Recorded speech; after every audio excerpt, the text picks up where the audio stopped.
Gervonta Davis catches a stray as Leonard Ellerby goes back and forth with a very prominent boxing fan about the matchmaking of Gervonta Davis in the aftermath of the fight between Tim Tszyu and Bakram Murtazaliev that took place this weekend.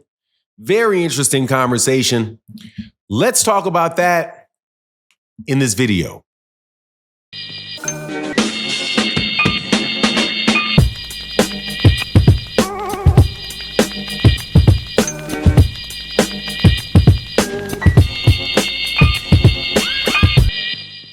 All right, welcome back to the channel. So Gervonta Davis will be fighting Lamont Roach this December 14th. And many people are considering this to be a very easy fight for him. A case of him just cherry picking and picking and choosing the person that he wants to fight. And just generally the same usual suspects bad mouthing the fight.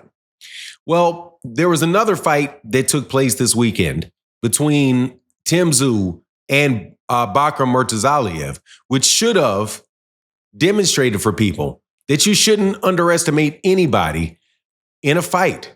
And that if a guy is a world champion like Bakram Murtazaliev is and like Lamont Roach is, that they obviously can fight at that level. And you should say, hey, man, let me see the fight before I just judge it and say, oh, this is so horrible and all of that stuff. Because you never know. You got to actually fight the fights, right? You'd think that would be the lesson that people would learn, but of course not. Because we live in a world where there's a lot of people that are getting really tied up in particular fighters. Let me put it that way. So it didn't surprise me that the lesson that I learned or I saw repeated in the Bakram Murtazaliev fight would be lost on Devin Haney fans when it comes to Gervonta Davis. Now, there was a conversation that took place between Leonard Ellerby and a prominent YouTuber who I got a lot of respect for, but we stay on code, so we won't say the name. You can figure it out if you can figure it out. But before I get into the details, though, hey, hit the subscribe button if you've not already. We have really good boxing content. I think you'll like it, even if you disagree. We're on point, and there's always a good conversation to be had. Also, to everybody that supports the channel in the super thanks, which is that little $sign next to the comment, that is the best way that you can support this particular video by helping sponsor it if you like the content and you got some educational value at it. You know, throw a quarter at your boy. Greatly appreciated. But let's get into this. So, Bakram Murtazaliev lays out Tim Tszyu. The Latin snake, Sergio Mora, comes out and says, this is bad matchmaking. Now, put a pin in this for a second because Sergio Mora is being very, very hypocritical because when he was talking about Gervonta and what Gervonta was doing at lightweight, man, he wasn't talking about, oh, we need to take into consideration matchmaking, right? He's just taking a shot at the PBC by saying, oh, they just threw this guy out to the wolves and now look what happened. He lost. Bad matchmaking, right? Well, Leonard Ellerby puts out a tweet and Leonard Ellerby says, hey, that's why you gotta fight the fights. You gotta fight the fights. So a response was made by that. Shout out to BFTB. At this part of the video, I'll actually say his name, BFTB. Subscribe to his channel, follow his channel, responded and said something to the effect of, this is why you don't want to put Gervonta Davis in with tough competition. And Leonard Ellerby responded like, what are you talking about, right? Now, without getting into the specifics of that conversation, let me clarify something. Matchmaking in boxing is a very real thing and is very important because people turn pro. They don't turn pro ready to go for a championship. It doesn't work like that.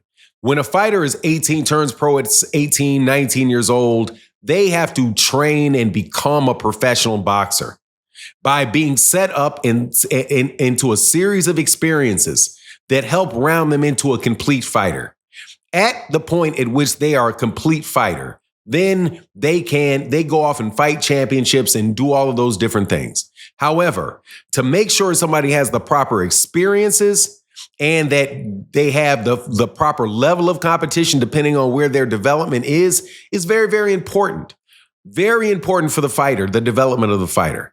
Also, matchmaking is very, very important for the organization, the promotional organization that is paying for the fighter, that is helping develop the fighter. Because as a portion of their business, they're not interested in just one fight with a fighter. They want 5, 10, 15 fights out of a particular fighter. And so they have their own fighters that they want them to fight against, right? Because, they have a promoter will have a responsibility for multiple fighters underneath their banner. So they wind up all fighting on the same card. The fights are easier to make as far as, the profit for the promoters and the managers involved if they're all in-house, right? So there's all kind of different moving parts to why somebody would fight from the point of view of the fighter and from the point of view of the manager and of the promotional company. And in some instances, the network. And you can see how this plays out, right? Just recently, Jared Anderson fought Martin Bacoli on an undercard, on a rehab season card.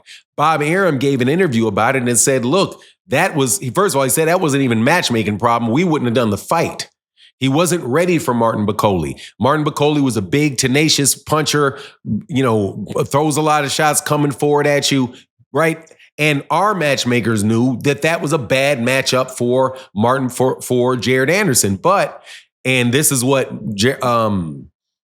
Bob Arum said. He's like, look, Turki Al-Sheikh is going right to our fighters and offering our fighters all his money. So if they go right to the fighter, offer the fighter all his money, then the fighter says, yeah, hey, I want the money, give me the fight.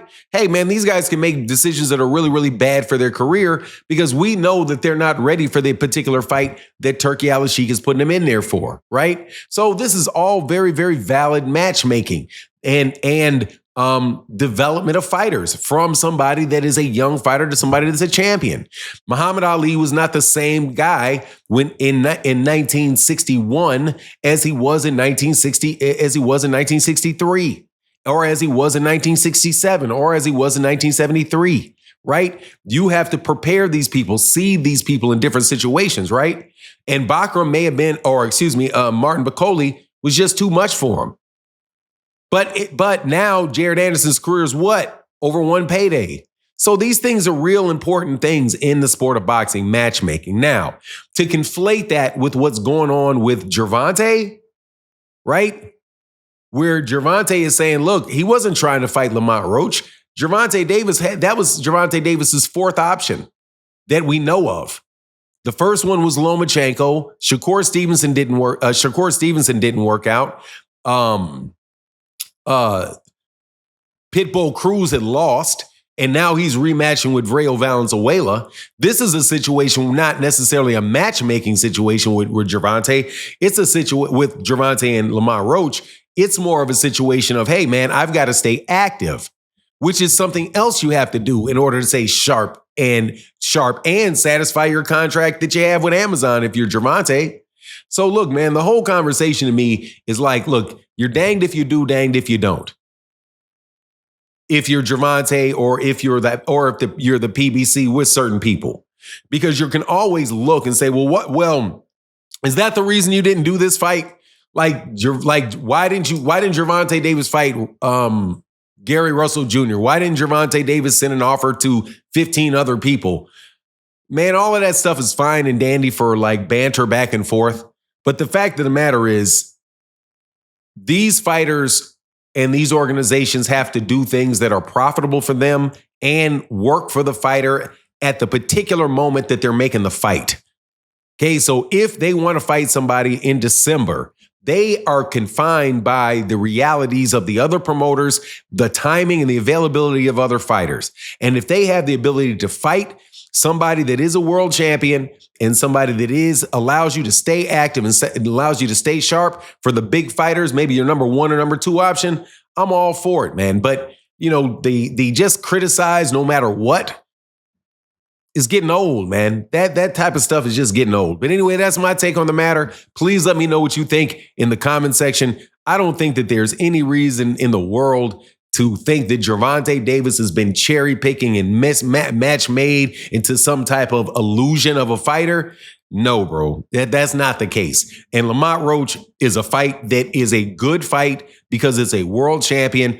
And we ain't got nothing else to do on December 14th as far as fights go. So what's the problem? That's my take on the matter. Please let me know what you think in the comment section. And with that, I'm out. Deuces.